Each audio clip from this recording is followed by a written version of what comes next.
en las 70 aulas. Esta es la biblioteca, una biblioteca bonita. Cuando yo presenté este modelo me decían que eso era un desperdicio, que eran inversiones que no adolecían. Yo le decía, mire, ministra, es que necesitamos que el niño se sienta, que el niño se sienta contento, que le llame la atención.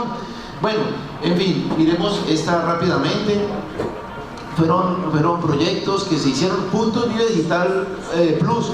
Estos puntos digitales son muy importantes porque pues ayudan y se genera un entusiasmo muy grande, porque no es solamente navegar en internet, son diseños gráficos, es la creación de software, es todo lo que hay alrededor de la dinámica de las tecnologías, que me parece a mí que es fundamental. Ahí en tecnología, en deporte, ayuda mucho a que los niños en las 9 áreas fundamentales que tienen que ver como matemáticas, español, ciencias naturales, sociales, todo lo demás, pues hombre, el día de la jornada, que es de 7 a 4 de la tarde, pues sea mucho más ameno. Esto son cosas que se pueden hacer, y aquí ustedes ven plata de 7 ministerios. Aquí están viendo recursos de transversalidad de 7 ministerios, 7 ministerios. Al comienzo fue toda una situación de miedos, de creer que un ministerio se invertía en un colegio que no era de educación. Si no era el Ministerio de Educación el que estaba invirtiendo acá, uy, qué susto, eso puede ser un peculado de uso. No, resulta que no. Nosotros logramos demostrar que sí se puede hacer. No, ahí veo algo súper importante también, y es como la apropiación de la tecnología. Primero, pues desarrollando los diferentes talentos. Segundo, la apropiación de la tecnología, y me acuerdo de una frase del viceministro de Economía Digital en una conferencia en donde decía que cuando la educación no le sigue el ritmo a la tecnología, se abre la brecha para el empleo. Estamos en un mundo globalizado, estamos en un mundo donde ahora todo es digital, y si nosotros como educadores o los que hacen política pública para educación no tienen eso en cuenta, sencillamente no van a enchufar a las nuevas generaciones. Bien lo decías tú, infraestructura del siglo XIX, mano de profesores del siglo XX, estudiantes del siglo XXI. Ahí se ubica la problemática. No, perdón, para los que no conocíamos a profundidad, yo tenía referencia en otro, pero para los que no nos conocíamos lo que acabamos de ver, donde esa teoría tuya no es tan cierta de que edificios del 19, profesores del 20, alumnos del 21, ¿eso lo empezaste como civil o desde cuando fuiste político? ¿Cómo es esa historia, la practicidad de esa historia? Lo que pasa es que uno tiene que salirse de esa parte de ser solo crítico. O sea, nosotros sabemos que hay problemas, o sea, hay dificultades, hay falta de líderes, hay falta de gente comprometida. Encontramos de todo en la viña del Señor, pero hay que hacer parte, salir de la crítica y hacer parte de la solución.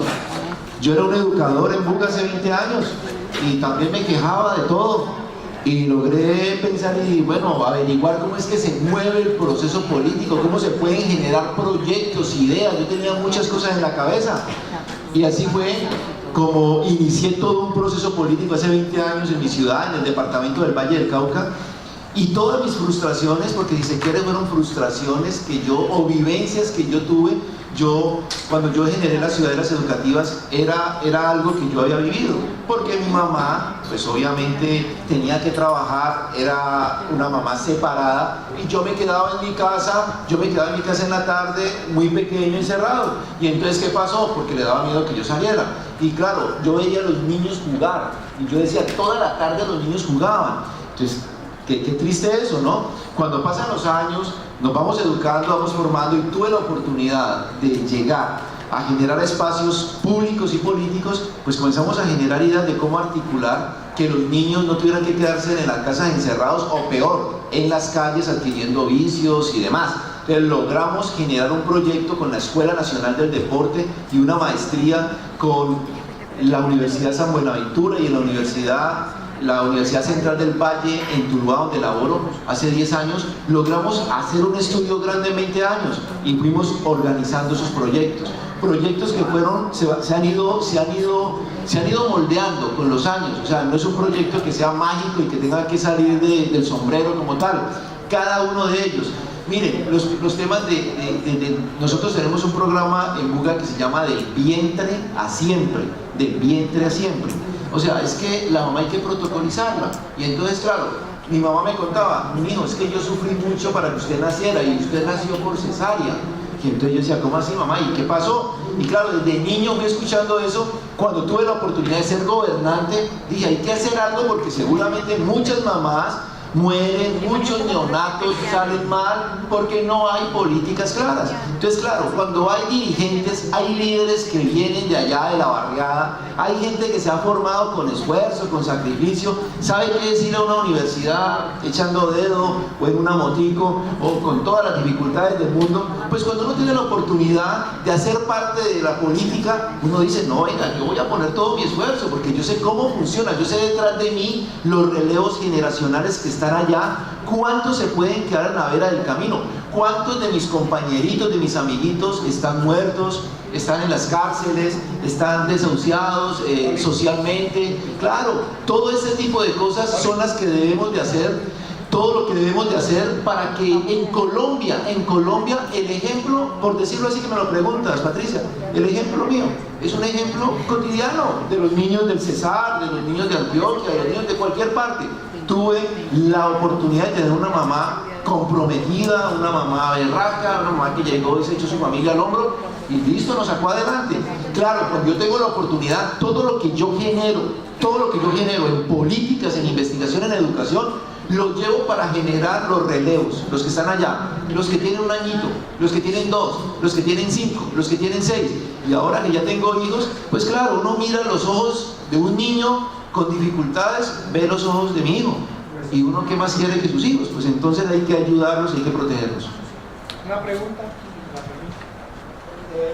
Seguramente la respuesta de pronto la conozco, pero para que todos en el salón nos unifiquemos el criterio. ¿Por qué si el sistema general de participación es equitativo en todo el país, al municipio más grande le llega más y al más pequeño lo que le merece? ¿Por qué a ustedes sí les dio resultado y a otros municipios no? ¿Cuál es el secreto? Pero la verdad es que hay que ser muy, o sea, tener mucha capacidad de gestión. Cosas para la gestión que hay que tener muy en cuenta, yo te respondo. Primero, el anteproyecto. No te puedes ir a un ministerio. Si yo soy alcalde de Valledupar o de, no sé, de Barranquilla, cualquier parte, yo tengo que tener ya mi programa de gobierno. Y cuando yo gané las elecciones, que me ha pasado 2 veces, lo que hago es un equipo técnico con la preinversión. ¿Dónde están los proyectos que quiero hacer? Entonces, para mí es una prioridad la educación con transversalidad, educación con cultura, con deporte, con emprendimiento, con nutrición, con salud, con competencias laborales, con todo eso. Entonces, yo estoy pilas con los proyectos. Cuando yo voy a un ministerio, presento mi proyecto que seguramente les pareció exótico. Cuando yo llevé todo eso que iba a ser piscinas, patinódromos, fincas, la ministra me miraba y me veía. Yo no sé, alcalde, usted quiere hacer un mundo de cosas, yo no sé si usted va a hacer eso, tiene que buscar por todos lados. Yo le voy a ayudar aquí en educación, pero ya usted verá los otros ministerios. 2, tenés que tener legalizado el predio. ¿Cuántas veces el alcalde se va con el proyecto y resulta que en el colegio donde va a impactar, no, eso lo donó un señor hace 100 años, no aparece el dueño y entonces se te van 2, 3 años para legalizar el predio? 3, la contrapartida. Tienes que tener una contrapartida. El ministerio te quiere buscar la forma de no darte la plata y te comienza a poner todas las trabas del mundo y tú tienes que tener plan A, B, C y D para poder conseguir cada una de las obras. Pero hay que ser acucioso, hay que tener equipo y hay que estar allá muy, o sea, hay que dedicarse a eso. O sea, en la oficina se toma tinto con los amigos de las alcaldías y demás, pero hay que estar allá, donde está la plata, mirar uno las fuentes de financiación y las bolsas que generan con el plan de desarrollo del presidente. ¿Qué bolsas tiene el plan de desarrollo del presidente en educación, en cultura, en deporte, en competencias laborales? Y de ahí te pegas para ayudarle al presidente de la República a que su plan de desarrollo se ejecute. O sea, yo te lo sintetizo, no es tan fácil, o sea, se necesita ser muy acucioso, tener mucha gestión, la verdad es eso.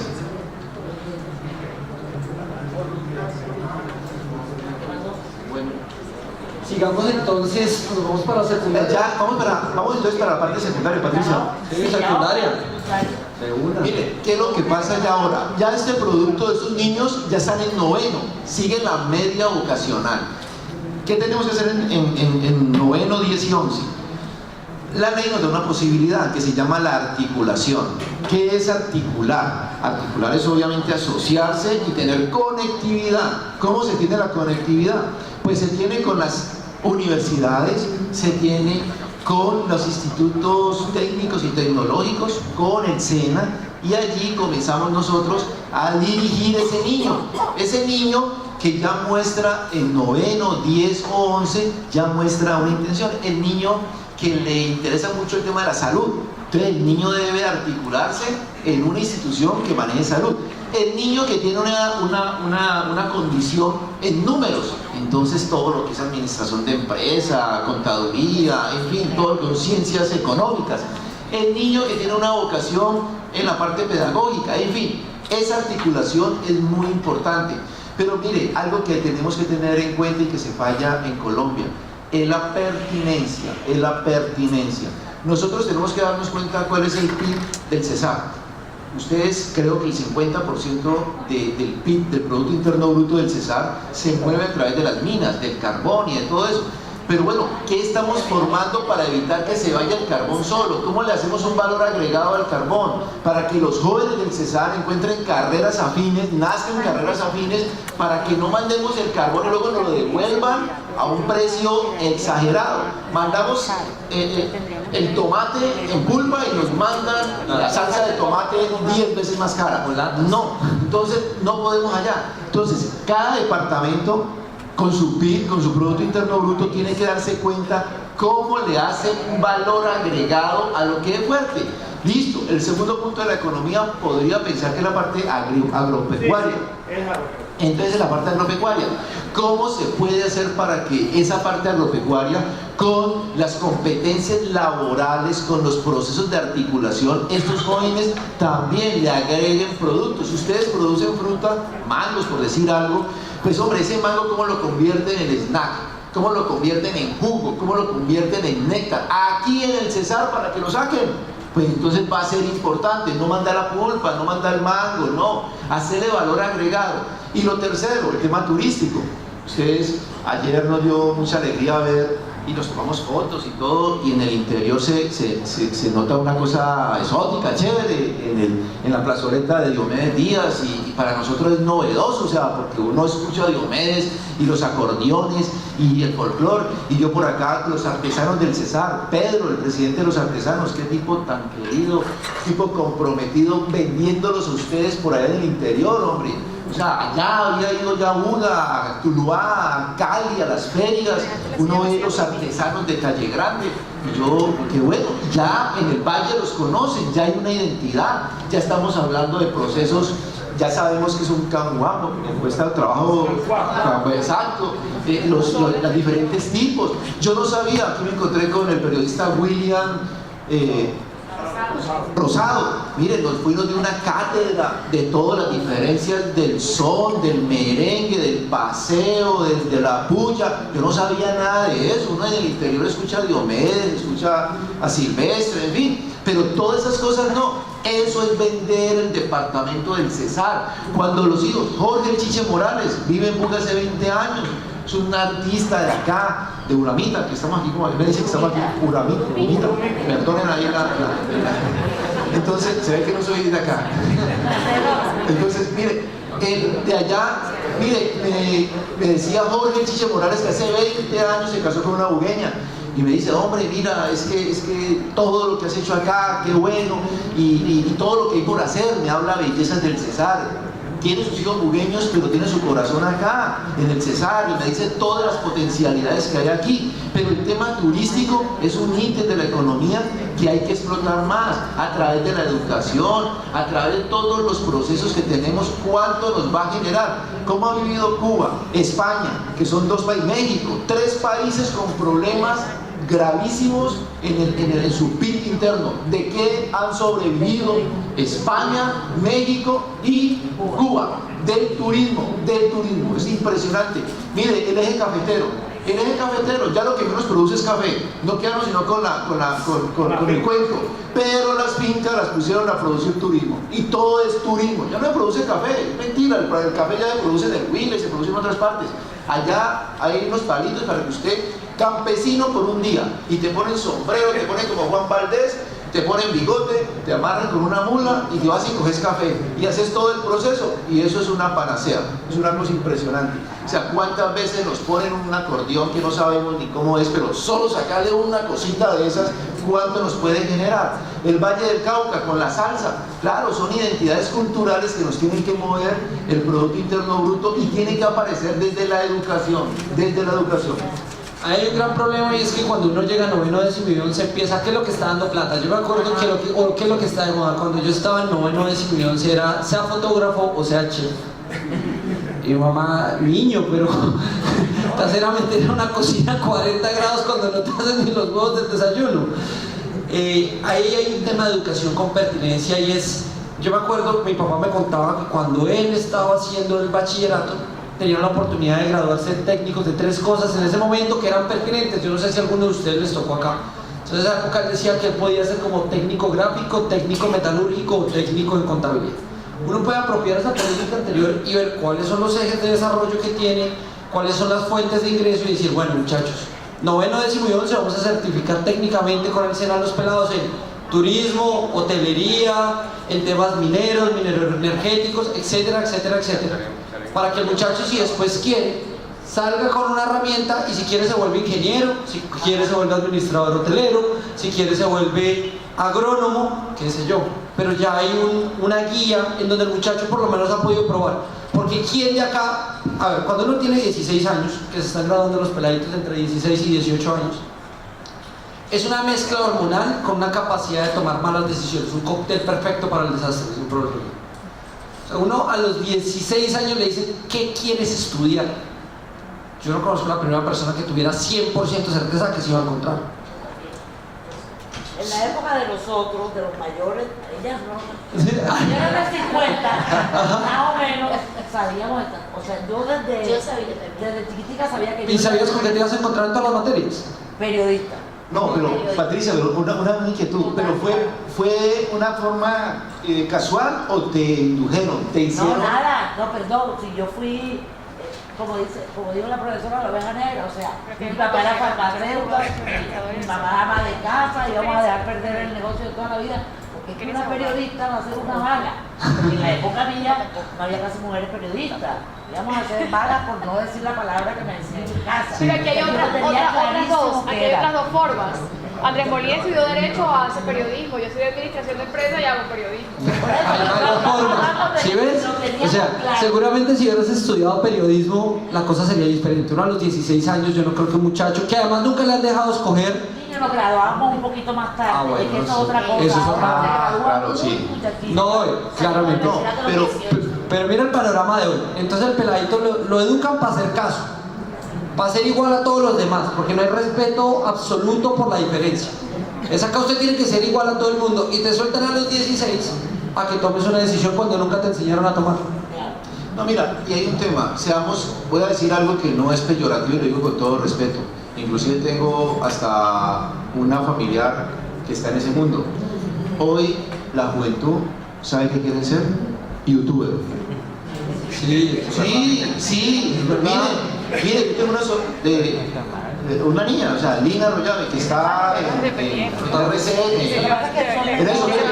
tiene medio millón de seguidores, y logra en un almacén, en un sitio, en una tienda, que por ponerse la blusa de la tienda, por decir, vamos a estar en tu primera cumbre de imagen, ¿no? Entonces Javier y Lolita le van a decir, mira, a esa persona, claro, tiene medio millón de seguidores, y entonces le dice, ay, ¿ustedes saben dónde voy a estar en media hora? Así como así ella, no, y con la boca así, toda forma, pero entonces voy a estar en tu imagen, en la primera cumbre, y se conectan 80, 70 mil personas a esperar en media hora dónde va a estar esa niña. ¿Y sabe cuánto le pagan? 8, 10, 12, 15 millones de pesos, y van pasando, o sea, la llaman de Cartagena, la llaman de Medellín, la llaman de RCN, la llaman de toda parte. Entonces miran hasta dónde la cabeza ya de los jóvenes. En los años 80, la verdad, la niña quería que apareciera, con todo respeto, un traqueto y la ubicara y la pusiera de tal forma, ¿cierto?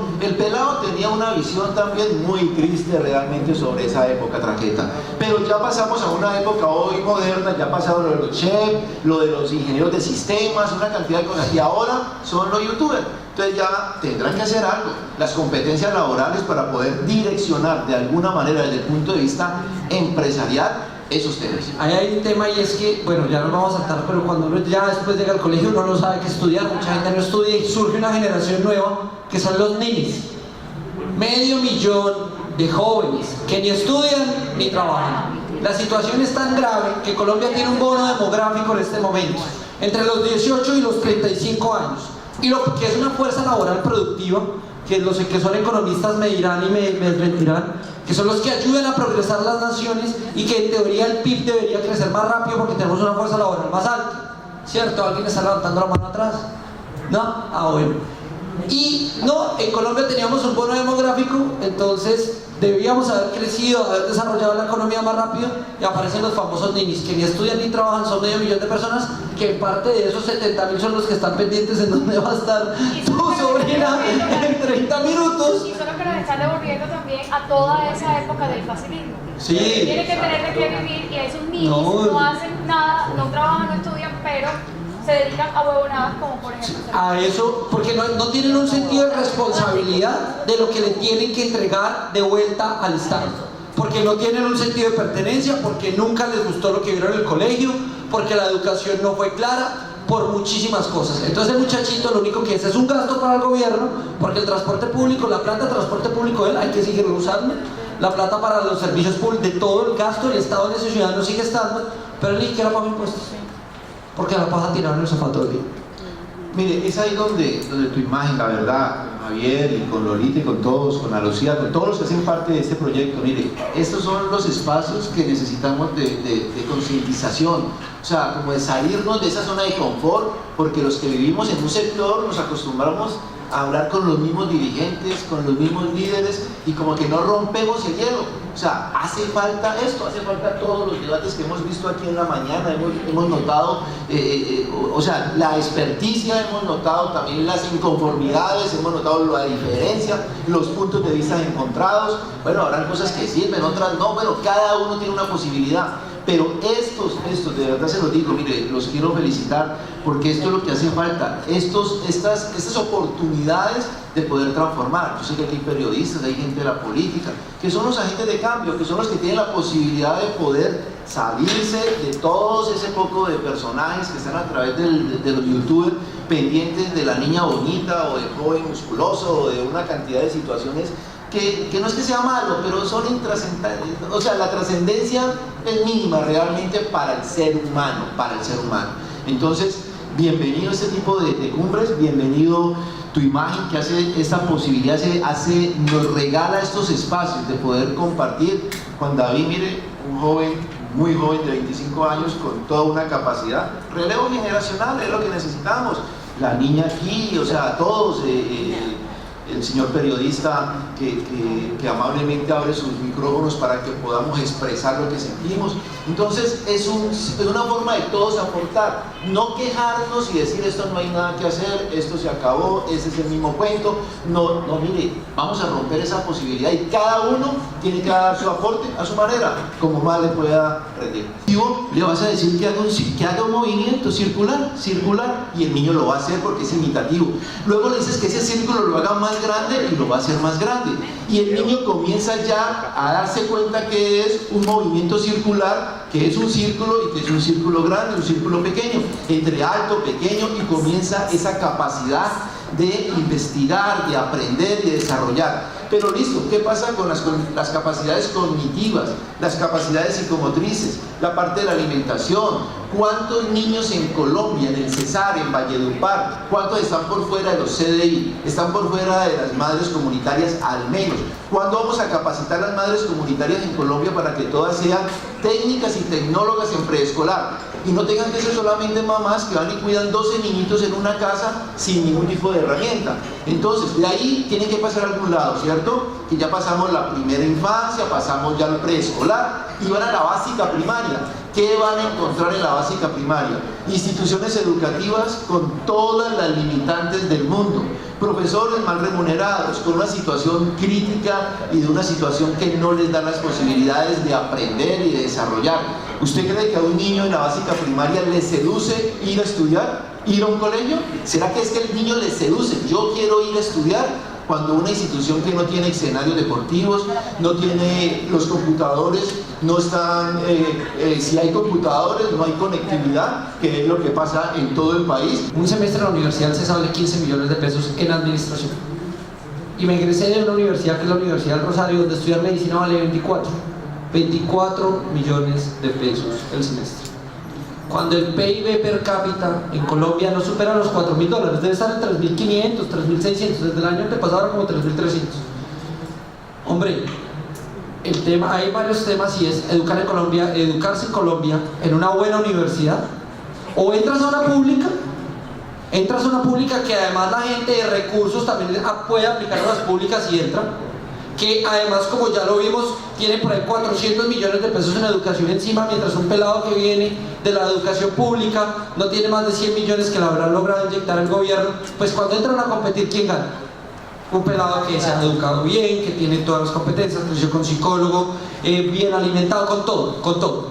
¿Cuál es la posibilidad que esos cupos en donde se queden? Franco y sinceramente, no se van a quedar donde el peladito de estrato 1 que a duras penas está echando para adelante. Eso no va a ser así.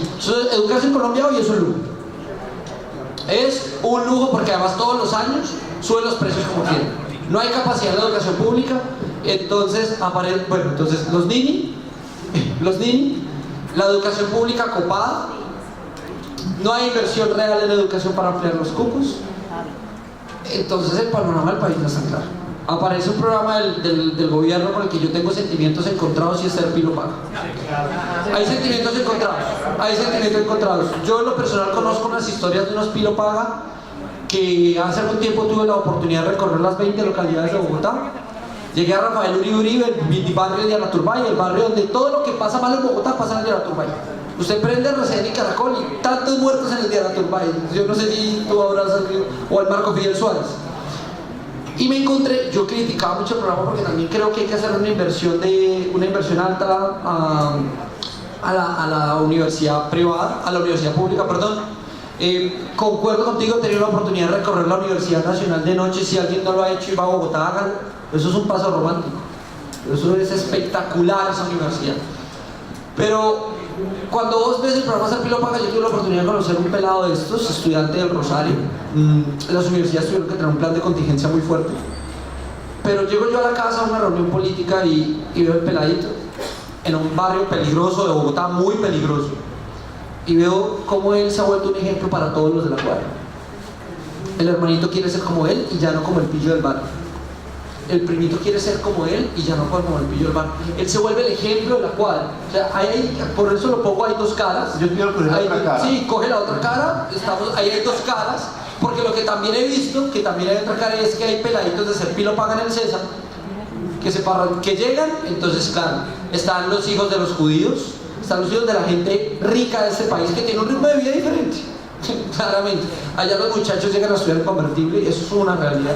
O sea, ellos viven como el 0.0001% de la población colombiana, porque el 80% de este país está entre la pobreza y la clase media. La clase medio alta será el 15 o el 16 y el otro 4% es clase alta que ni siquiera estudian acá en Colombia. Ellos van a Babson, Harvard y tienen otras posibilidades. Y veo cómo ellos se dejan deslumbrar, tienen problemas de autoestima, empiezan a querer encajar socialmente y pues, hermano, es muy berraco que si tu papá se gana $1 millón y tu mamá $1 millón y gracias a Dios viven juntos como por obra de arte de magia porque pero es un privilegiado, es un ejemplo, mejor dicho, un ejemplo de la clase media. De las condiciones en donde se criaron, porque esos Pilo Paga llegan a ese tipo de universidades y vienen de la provincia, no, se revientan. Y llegan a un lugar donde están todos los citadinos y además estratos muy altos. Entonces el choque no solamente cultural, el choque de posiciones sociales, económicas, es brutal. No, pues es que si yo llego en bus, en bus de $1.000, me tocó colarme en un Transmilenio porque los que se van para Bogotá, y veo que el que se me sienta al lado llega en una camioneta Porsche. O sea, eso, la presión social no la aguanta nadie. Entonces están las dos caras del programa Ser Pilo Paga, ¿no? que además beneficia muy pocos. Yo ya, Pero el otro lado de las oportunidades que mira, Bueno, yo trabajo en una universidad pública, la Universidad Central del Valle del Cauca. Hace 10 años laboro allí. Y allá la matrícula vale medicina, vale 4 millones, derecho vale 2,5 millones, ingeniería vale 1,5 millones. Digamos que es una universidad pública, accesible, o sea, bueno, con mucha posibilidad de que pueda participar todo el mundo. ¿Qué pasa? Miren, le han quitado cuántos miles de millones invirtieron en un proyecto fallido. Miren, ¿saben qué está pasando en el país hoy con la educación? Está pasando que para poder sostener ese embeleco de ser pilo paga, le están quitando, están desfinanciando los programas de los públicos. Hombre, eso no es una realidad de apuño que nosotros tenemos que entender y se tiene que devolver. Miren, los temas que debe tocar el próximo presidente de la República es eso. ¿Cómo vas a seguir debilitando la educación pública, que es donde tenemos posibilidad de ir el 90% de los muchachos de este país, hombre? Los hijos de los obreros, los hijos de la gente humilde, los hijos de las negritudes, de los sectores populares, que, hombre, son los que están en riesgo, son los que están en alto grado de vulnerabilidad, por Dios. Entonces, ese proyecto se debe de devolver porque está mal diseñado. No supieron, fue un embeleco para decirle, para quedar bien con la conciencia, es para quedar bien con la conciencia. Le vamos a dar la oportunidad a esos hijos de los obreros que vayan a la mejor universidad. Vaya, mi hijo, estudia allá. Hombre, por Dios, el solo hecho de la manufactura, el solo hecho de sostenerse, el solo hecho de llegar allá, ya se quemó el peladito. Fuera de los riesgos psicológicos, terminan frustrados, terminan hasta en un margen de suicidio en este país. No, en eso tiene la razón, por eso hay dos caras, este es un programa por eso bastante polémico, pero si le metemos otra variable a este caldo de cultivo, a este caldo de cultivo es el famoso ICETEX. Entonces yo no tengo plata para estudiar, pero me endeudo, pero la plata del ICETEX, ¿de dónde viene? De los impuestos de todos, ¿sí o no? O sea, también es mi plata. Pero me cobran intereses como un banco. O sea, me están cobrando intereses y generando plusvalía con mis propios recursos. Hombre. ¿Y quién acá estudió? Yo quiero hacer una pregunta. ¿Acá quién estudió con ICETEX? Yo estudio con ICETEX. Pero no sé si acá más para yo estudio con ICETEX. Y les quiero decir, paga uno 2 y 3 veces lo que cuesta como un banco. Eso es como un banco, pero con la plata no viene de privados. La plata viene de todos, son recursos públicos. O sea, con mi plata, me están prestando mi plata y me la están cobrando 3 y 4 veces. Lo lógico es que eso fuera el DTF. Pero el ICETEX le ha dañado la vida crediticia a millones de personas en este país. Esa es otra de las variables que hay, en donde acá, como le digo, lo reitero, estudiar es un lujo. Estudiar en la Universidad de Colombia es un lujo. O sea, vos cómo le vas a pedir, viendo el panorama como lo hemos venido abordando, a un peladito que no tiene oportunidades, que no se ha alimentado bien, que no ha recibido una buena educación, que lo metieron en una caja de adoctrinamiento, como digo yo muchas veces, donde solo le enseñan a hacer caso, lo sacas, lo endeudas y llegas y lo revientas en la vida laboral para llegar a encontrarse un mercado laboral que no lo recibe, que eso es un tema que tocamos ahorita, no, a ganarse un mínimo.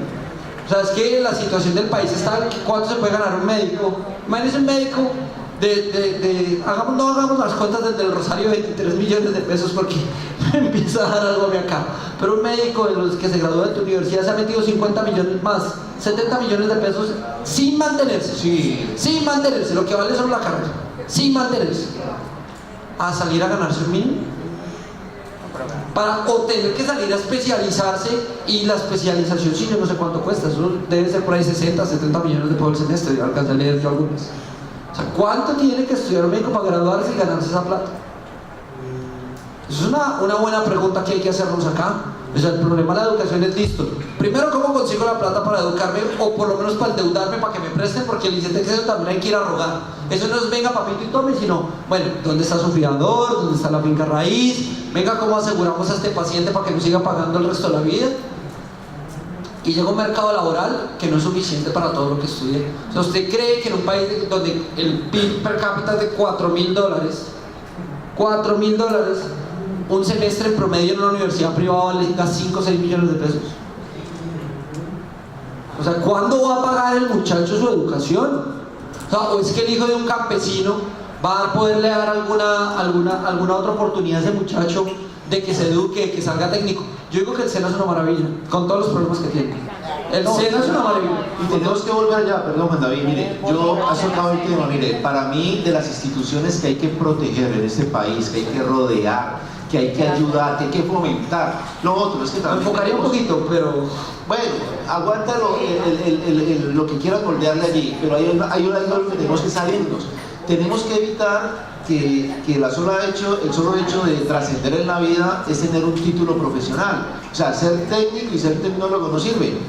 ¿Cómo que no? O sea, tenemos que llegar a la técnica, a la tecnología. O sea, los técnicos, tecnólogos del SENA muchas veces ganan más plata que ese médico que se graduó con Totalmente de acuerdo. Te lo juro. En Totalmente de competencias acuerdo. laborales, usted conseguir una persona experto en electricidad, experto en el tema, mire, vale, te cobran lo que quieran. O sea, se dan unos lujos. Entonces, muchas veces esos jovencitos que vienen en la cabeza solamente 2 o 3 carreras. Yo quiero ser médico, abogado o ingeniero. Vení, hombre, pero es que hay otro tipo de cosas que puedes hacer. Otro tipo de saberes. Luego así es que tu papá, tu mamá pierda la casa hipotecada en el ICETES y todos los demás cuentos, cuando resulta que habías podido ser técnico, tecnólogo, exitoso, ganar muy buena plata y salir adelante. Entonces son también factores que se tienen que determinar, orientar. Por eso me devuelvo al tema de la educación, de la articulación. Es muy importante la articulación, es muy importante. Los colegios deben de tener el proceso de articulación que se debe de garantizar con competencias laborales, ¿Por qué? Porque el joven termina su bachiller y al menos puede con competencias laborales buscar trabajito y buscar, hombre, cómo entra a estudiar algo. Tiene una pregunta ya. Es que ustedes solamente han mencionado medicina según lo que yo escuché, y el periodismo igual. No, los técnicos todas. ganan más. O sea, todas las carreras, o sea, te pueden mirar el perfil y dicen que estás muy preparada, que mejor prefieren a las personas técnicas o que no estén preparadas porque es un poco más que el mínimo. O sea, acá funciona así. Y muchos colegas han emigrado como algunos porque las oportunidades pues igual son el mínimo o un poco más, o vender pauta en el periodismo.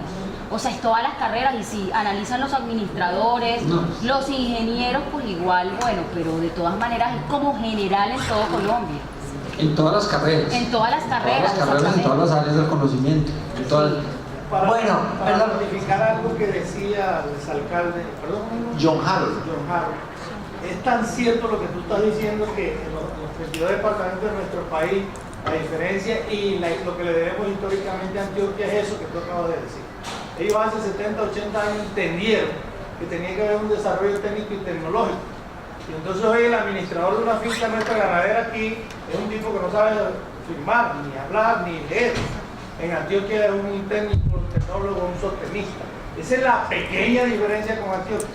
El día que todos los departamentos entendamos eso, va a haber un equilibrio en la economía del país. No, claro, es que si vos vas, nosotros estamos revisando ayer los índices de competitividad de la región. Están de puesto 23, 22, nos estaban contando ayer. Estábamos revisando también un poco de cifras. Dentro de los rangos de los ICFES mejores calificados, el CESAR de los 32 ocupa el puesto número 23. O sea, esto es un jalón de orejas no solo para el departamento. No, es bien duro. Y bueno, hay que ver cuál es el PIB también, porque esto es un problema solo del CESAR, esto es un problema de país. Nosotros no podemos seguir pensando como repúblicas independientes, que es mucho lo que pasa en Bogotá. Yo soy de allá, pero es que allá creen que porque son del interior y están detrás de un escritorio van a hacer política pública sin conocer las realidades de la región, y lo que hacen es tirársela, como lo ha hecho John Harold. Uno acá no puede empezar a pensar que porque fue un niño que fue a Harvard y volvió, ya conoce las realidades del país, y eso es lo que está pasando. Eso es lo que está pasando. Hay un poco de gente muy inteligente, muy bien preparados, qué bueno, pero que no conocen las realidades. Y si uno no se enfrenta con la realidad, si uno no está ahí en el día a día, no sabe cuál es el problema del peladito, dice, no, es que el problema, podría decir, por decir cualquier pendeja, el problema es el pensum, y no se da cuenta que el problema es que el niño no tiene cómo llegar, porque no tiene zapatos, porque es que no tiene cómo desayunar, porque es que en la casa no come. Eso es diferente. Claro, mire, el día a día de un alumno, de una familia en Colombia, hay que desglosarla, hay que saber cómo es el comportamiento. Pero mire, los creadores de todo Servilo, Paga, de toda una cantidad de cosas, son jovencitos de verdad que no tienen la culpa, pues ellos fueron a estudiar al exterior, han vivido muy poco en Colombia, no han salido de Bogotá y realmente no saben qué pasa acá, en los sectores populares del país, en el interior, en los municipios pequeños. Valledupar tiene recursos propios, pero usted sabe de los municipios, mire, ¿cómo está esto determinado? Son 1.102 municipios, 32 departamentos y 100 municipios mayores a 100.000 habitantes que son los certificados. ¿Qué significa ser un municipio certificado en educación? Que manejan tienen más de 100.000 habitantes y que te entregan el manejo de los docentes. Pero resulta y pasa que ¿cuántos de esos 100 tienen capacidad propia, de recursos propios para poder decir voy a invertir en cada una de la cadena que acabamos de explicar en este panel? Mire, poquiticos. Supone que las 32 ciudades capitales, vamos a ser bien generosos, ¿qué pasa con el resto? Estamos hablando que más de 1.050 municipios de este país no tienen posibilidades con recursos propios de poder generar políticas, programas, proyectos estratégicos que mejoren el bienestar y la calidad de nuestros niños en este país. Bueno, tenemos 5 minutos para redondear. No sé si la audiencia tiene alguna pregunta o si no, ustedes dos, me gustaría que nos dejaran un mensaje a todos. Público heterogéneo, hay periodistas, hay políticos, hay gente del sector, un mensaje claro de qué podemos hacer para mejorar la educación, partiendo del hecho de que la educación es lo que va a regir todo. Pues mire, yo, pues estos 20 años que han pasado en mi vida, y se les habla alguien que hacía parte de la indiferencia, era un muchacho de la indiferencia. ¿Qué hay que hacer? Mire, hay que participar. No dejemos que los mismos sigan, los mismos programas, proyectos, empresas politiqueras sigan muchas veces cabalgando sobre un municipio, un departamento, que muchas veces esa indiferencia lo que permite es que se retrasen los procesos y que no hayan proyectos estratégicos de verdad que solucionen la problemática de una región. Seguramente Valledupar ha sido privilegiado, el Cesar ha tenido momentos difíciles, buenos, en fin, como todos los municipios. Hay que ubicarse en los programas de gobierno. En el programa de gobierno se dejan solo a los candidatos.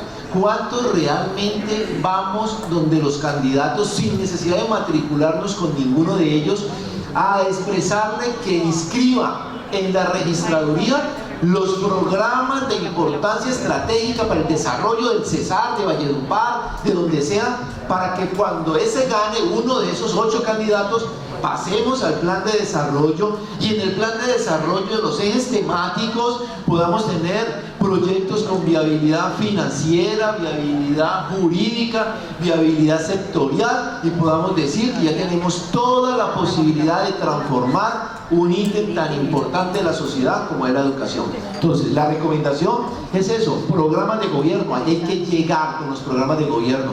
Yo no sé cuántos candidatos, ojalá tengamos muchas posibilidades de gente que nunca ha participado en política de llegar, para que tengamos buenas opciones y que en los programas de gobierno se pueda garantizar y luego acompañar las mesas del plan de desarrollo del que gane para que quede ya ubicado con fuentes de financiación y que pueda ser ya una realidad, que ya no haya forma de que ese candidato a alcalde que ya es, pues, o gobernador, pues hombre, se comprometa de verdad. Yo pienso que ahí es donde hemos logrado avanzar en algunos departamentos como Antioquia, el Valle, por ahí creo que Boyacá también ha hecho unos ejercicios, Atlántico creo que también por ahí, Pasto ha hecho, o sea, yo ya veo que se están mostrando ya en Colombia algunas partes.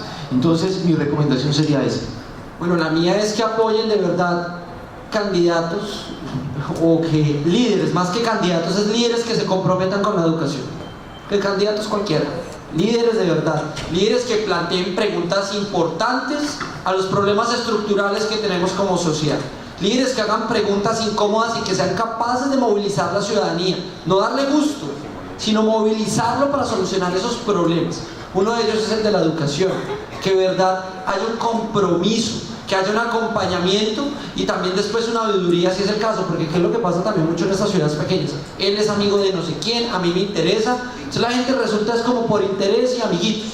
Pero no, yo lo que les recomiendo es, la educación es lo único que va a transformar este país. El caso de Finlandia, educación. ¿Sí o no? El caso de Singapur, que era un país que era chiquitico, que fue una disidencia china, o sea, era un país chiquitico, tenía todos los problemas del mundo, corrupción, todo. Educación. La educación transforma la sociedad. Si nosotros no nos comprometemos con liderazgos y promovemos liderazgos que se la jueguen de verdad por la educación, no solo con palabras, no, que se la jueguen de verdad por hacer preguntas importantes a los problemas estructurales que tenemos como sociedad, y que no se pongan con pendejadas como si hoy en el Congreso le van a dar una orden a Norberto, o van a hacer, no preocuparnos por eso, las preguntas importantes. ¿Cuáles son las preguntas importantes? Esa persona que hace las preguntas importantes, las preguntas incómodas, esa persona es con la que hay que hablar, porque es una persona que no pertenece al statu quo. En este país lleva siendo gobernado por las mismas castas durante muchísimos años. No quiero empezar a dar nombres acá. Yo no quiero empezar a dar nombres acá. Y el resultado no es que haya sido del todo satisfactorio. El mensaje es, no podemos esperar resultados diferentes haciendo siempre lo mismo. Esto lo dijo Albert Einstein. Muchas gracias. Muchas gracias a ti, mil gracias por los aportes, mil gracias por estar aquí y mostrarnos una visión de la importancia de la educación en este país. Gracias.